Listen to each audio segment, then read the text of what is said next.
You're listening to Wild About Arizona, the official podcast of the Arizona Game and Fish Department. Here's your host, Michael Coliani. Welcome, everyone. Now, while it certainly still feels like the dog days of summer, fall hunting season is right around the corner, and that includes a variety of small game hunting opportunities across the state of Arizona. Hunters from across the world visit the Copper State every year to take part, and to tell us more about what you can expect and experience is Nathan Fyffe, a small game biologist with the Arizona Game and Fish Department. Thanks so much for joining us on the show, Nathan. Thanks for having me. Yeah, our pleasure. So, Nathan, if you could first tell us a little bit more about your role with Game and Fish and why you decided to join the department. Of course. So I'm the statewide small game biologist for the department. I work in our terrestrial branch, and I've always loved small game hunting in general. You know, grew up hunting, fishing, camping, hiking, everything of those sorts. So just eventually getting a job with the department seemed like a natural progression, if you will. Yeah, we always seem to attract the outdoor enthusiast, right? It's just kind of part of the job. So if you could, what are some of the most popular small game hunting opportunities here in the state that you just hear people going on and on about? So I would have to say our top two would be quail and dove. Probably, I might lean a little bit more toward dove being popular. So if you think of all the hunting opportunities we have in the state, the most in popularity would be deer, and then right after that is dove. So out of all the species we have here, open for hunting opportunity, dove's a close second. But then, I definitely would have to say quail. And then after that, our tree squirrel species, as well as rabbits and hares. As well. Yeah. Mm-hmm. Yeah, pretty runs the gamut.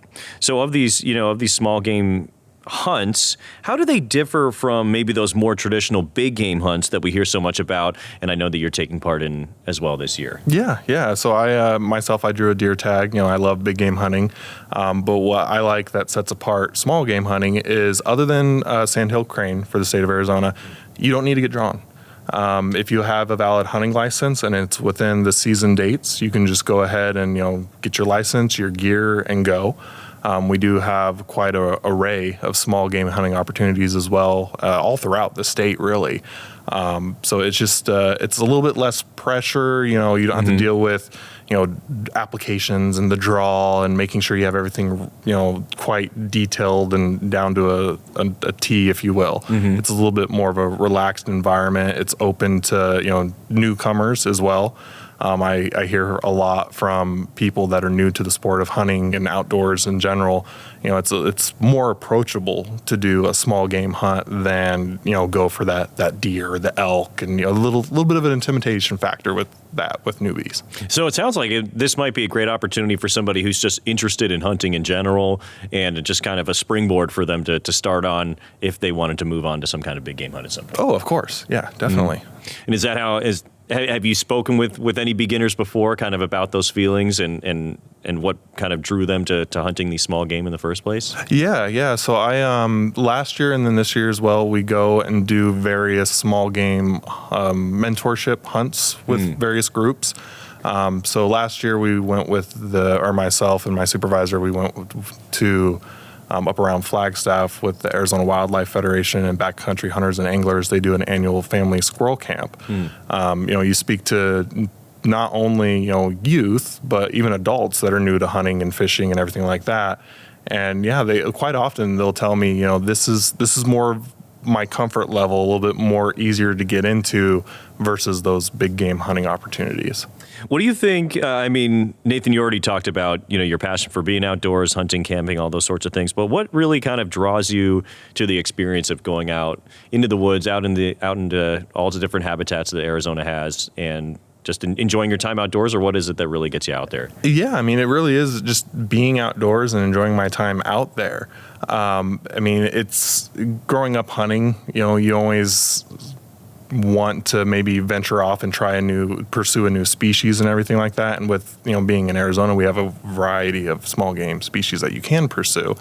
But being able to go down to, southern Arizona, down in the desert for quail, or go all the way up to, the Kaibab to go up in the mixed conifer for squirrel or grouse or whatnot. You just get such a variety of habitats that you can go and explore. Sure. And whether or not you bag that species is, it's a bonus. Yeah. You obviously would like to, but just getting out there and exploring is, half of the fun itself. Right. We're one of the most diverse states when it comes to wildlife, and also the habitats that we're allowed to get out into and enjoy. No, it's wonderful. Speaking of those habitats, what are some areas of the state that really see the most small game hunters, and why? I would have to say our regions 1 and 2. If you think about the Mogollon Rim and your ponderosa pine, forest, I would have to say that's our top for squirrel. That's where you're going to find our Abert squirrels. I would have to say our region 4, the Yuma area, and also down in the Gila Bend area for dove. You have a lot of the agriculture down in there, so it naturally is an attractant for the dove species, both mourning and white-winged dove. And then if you kind of get a little bit closer into some of the more, I guess you'd say, rural communities, you can find those Eurasian collar doves as well. But then other than that, if you think about quail in general, our region 5, southeastern Arizona, you can find all 3 of our native quail species. If you're lucky enough, you can find them in, very short distances of one another, if you will. But yeah, I'd have to say those are probably the top species and places that you can go and explore and try and find them. And obviously they have I know we were kind of talking about this before we press record, but there's a lot of economic benefit for areas like Yuma, where they sell out other hotels and things like that during dove hunting season. So it's really just got a greater statewide impact. Yeah. Yuma, Arizona is one of the top places and destinations for dove hunting. I was out there last year and I was speaking to many people out of state. We get a lot of people coming over from California. I was speaking to a gentleman from, I believe it was Idaho, that came down specifically for dove. So I thought that was pretty neat. But yeah, the town itself just kind of comes together around dove hunting. There's some restaurants down there that you can go to and make a donation to maybe a local high school group, and they'll clean your doves. But then they can also take it and cook it up for you right there on the spot too. Sure. So it's really neat to see the communities come together and focus around something like dove hunting. Really, and make it part of the town's identity at that point. I guess, Nate, we'll kind of transition into, maybe first timers or people who are getting out there. What are some tips that you give folks when they're hunting small game for maybe the first time or their first couple times, whether it be squirrel or dove or quail? So I do go ahead and I'll tell them to first, look at the hunting regs. Go ahead and get your license, make sure you're legal within the season dates. We want to make sure we're all aware of that, your bag limit, possession limits, and everything. Sure. But also, do a little bit of homework. Do you want to go after quail? Do you want to go after squirrel? Try and figure out those habitats that you find those animals in. Maybe look at what their diet consists of. So when you're out there, you can key in on different components to better your opportunity of finding those animals. But then really, I also just tell people, other than, if you're out there quail hunting, you got your bird vest, your shotgun, ammo, good pair of hiking boots and some water, and have yourself an evening. Sure. You don't have to get too crazy with it, if you will. Well, if you could, give me an example of something that maybe while you're out on the landscape hunting squirrel that you're kind of looking for that might help you identify, those better hunting opportunities. Yeah, so when I'm out squirrel hunting, I definitely like to look for different age structures of the ponderosa pine trees. In interlocking canopies, they like to be able to travel in the canopy and, if they need to, get away from predators and such. But when you're out there, if you just kind of just walk slowly throughout, don't get in a big rush or anything like that, you can actually find maybe some clippings or something where that shows that squirrels are in the area or they've at least been in the area. But yeah, I was going to say, other than that, just kind of keying in on those little features of where you can find them. Excuse me. Just being out there looking for them. Yeah. Having a good time out in nature. That's great. What would you kind of tell potential hunters? I know we kind of just discussed this a little bit about knowing the regulations and such, but what are some other things that you would tell potential hunters ahead of time if they want to get involved? Yeah, so with small game hunting, you can pursue a lot of the species with just your basic shotgun, whether that's a 12 gauge, 20 gauge, what have you. So you don't need to get too specialized with it. So definitely, something more universal in that regards. Okay. But yeah, I was gonna say I just like to let them know it's a little bit more of a relaxed hunt. It's nothing too crazy. It's not. There shouldn't be any type of pressure like, hey, I got this once in a lifetime bull elk tag or anything like that. It's a lot more relaxed, if you will. And then also, I guess something else to think about if you're hunting perhaps with a group of individuals, you should make sure to keep yourself visible and those sorts of things, right? Yeah. So if you're out there with other individuals, especially like if you're out quail hunting or whatnot, if you recommend maybe wearing some blaze orange so you're visible to your hunting party and such. Other than that, we are in Arizona, so make sure you bring plenty of water and everything like that. But yeah, other than that, just some basic gear, making sure you got the right shells, gun type of thing, boots, maybe some more breathable clothing. You don't have to get crazy with camouflage. When it comes to small game hunting, if you're gonna be stationary and maybe wait for that the group of doves to fly in or something like that, maybe dress up in some camo, but some concealment's a good thing as well. But again, it's not you don't have to get crazy with it, if you will. Right. I think the thing that's really attracting me the most to it is, like you just said, it's just a lot more simple than maybe some of these big serious game hunts where you have to plan a lot of stuff out ahead of time and make sure where you're going and all those sorts of things. So that's great.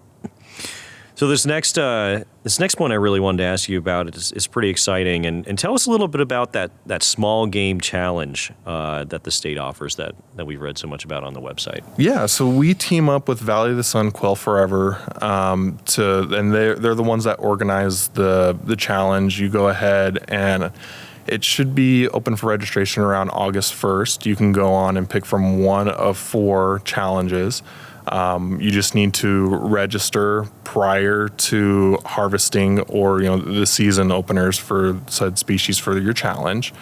It's a very minimal registration fee. I believe it's $25. That money goes to Valley of the Sun, Quail Forever to go ahead and help fund their conservation work. I know they've done a lot of work over at Robbins Butte with providing like water opportunities and drinkers and stuff like that. So it's a good opportunity just in general for them. But then, it also introduces you to, kind of, I guess you could say, forcing you to get out and explore Arizona because, I'm going to go for species XYZ type of thing. But that being said, there's 4 different challenges. There's the desert, mountain, native quail, and then ultimate upland. For anybody that's interested, I would have to say that the desert challenge is probably the easiest of them, if you will. You need to harvest 5 out of 7 species. The 7 that qualify are mourning dove, white-winged dove, Eurasian collared dove, and then you have our 3 native quail species, so Gambel's quail, scaled quail, and Mearns quail, and then desert cottontail. The next easiest, if you will, I would say would be the native quail challenge. You have to harvest all 3 of our quail species. Again, that's Gambel's, Mearns, and scaled quail. Okay. There's also the mountain challenge, which that one, I gotta check my notes again just because I don't want to miss anybody. Sure. But there's Abert squirrel, kaibab squirrel, red squirrel, or often referred to as a pine squirrel. And then you have dusky grouse, band-tailed pigeon, chucker, and cottontail. And again, you need 5 out of the 7. And then the hardest would probably be our ultimate upland bird challenge. And that one, you need to harvest all 3 of the quail species, plus a dusky grouse and a chucker. Now, I understand, Nathan, that you yourself has completed these challenges. So what really stood out to you about that experience and being a part of that? And I know that you also had a friend there as well that completed the challenge just minutes after you. Yeah. No, the appeal to me was kind of forcing me to get out there. And, these different parts of the state that you have to explore, my journey, if you will, it went from all the way down in the Sonoran Desert chasing Gambel's quail to up in the high mixed conifers for grouse, along the Arizona Strip trying to get my chucker. So it's just the diversity of habitats and places you'll go. And then toward my last couple challenges, I met up with a friend of mine, Michael Cravens, with the Arizona Wildlife Federation. We both ended up doing the Ultimate Upland Challenge together. I got up on the Kaibab chasing grouse type of thing, and I went back up to Jacobs Lake and got cell service and found a message from him, hey, I'm up here too type of thing. And sure enough, he was actually at the gas station. So we actually went from there over into some of the more chucker habitat and chased them together. We actually both ended up harvesting our first chuckers, together within moments of each other. Oh, great. Prior to that, he kind of had one up on me and got his grouse.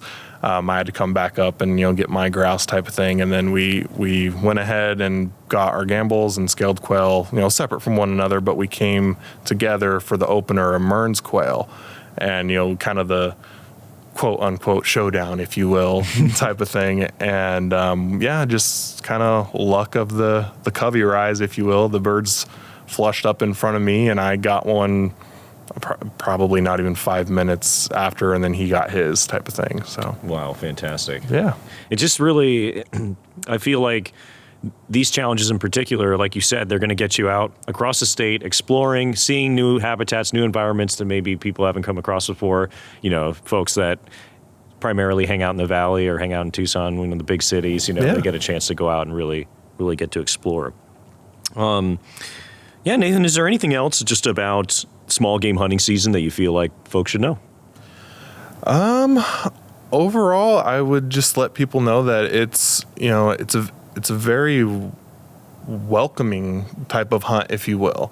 You don't have the pressure of those big game hunting opportunities with, having maybe to get drawn or anything like that. Just very simplistic, get your license and your gear and go type of thing. It's also very, you can go out with friends, make it an evening type of thing, go out together, get you some quail or go get some rabbits or something like that. It's something that I would say is very easy to get into, and it's a perfect way to get hunting, for people. Maybe dip your toe into small game hunting before you apply for that elk tag or that deer tag, and see how you like it. Sure. Like you said, get your feet wet. Yeah. Small game, and then you can step it up. Yeah, exactly. Fantastic. Well, Nathan, thank you so much for joining us. We appreciate it. Yeah, thank you for having me. Thanks for listening. Visit us online at www.azgfd.gov.